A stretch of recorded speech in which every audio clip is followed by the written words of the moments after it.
16 квартир этого многоэтажного дома пострадали в ходе проведения КТО. Разрушения разные. К примеру, на 4-м этаже были серьезно повреждены стены с плитами перекрытия. Министр строительства Микаил Балахоев прибыл на место происшествия по поручению главы региона Махмуда Али Калиматова, чтобы оценить ущерб и обсудить с жителями их проблемы. У пострадавших вопросов накопилось много. Вы нам скажите, когда вы начнете? Да, чтобы мы уже как бы знали. У меня задача одна. Главы республики поставлена. Взяться срочно и закончить.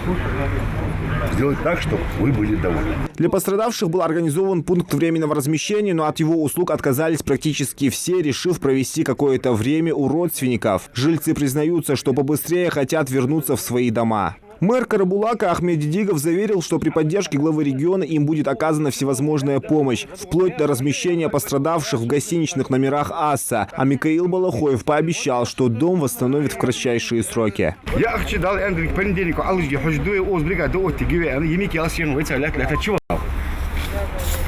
Если бы действительно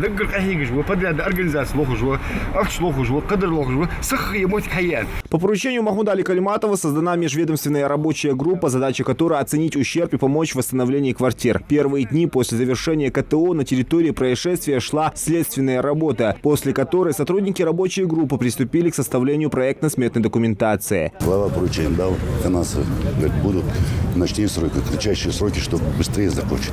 Я правильно понимаю, завтра бригада уже рабочая сюда приедет и начнет? Ну, я говорю на 99% завтра. Вот сейчас я буду такой решать вопрос, какую бригаду, где каких людей найти.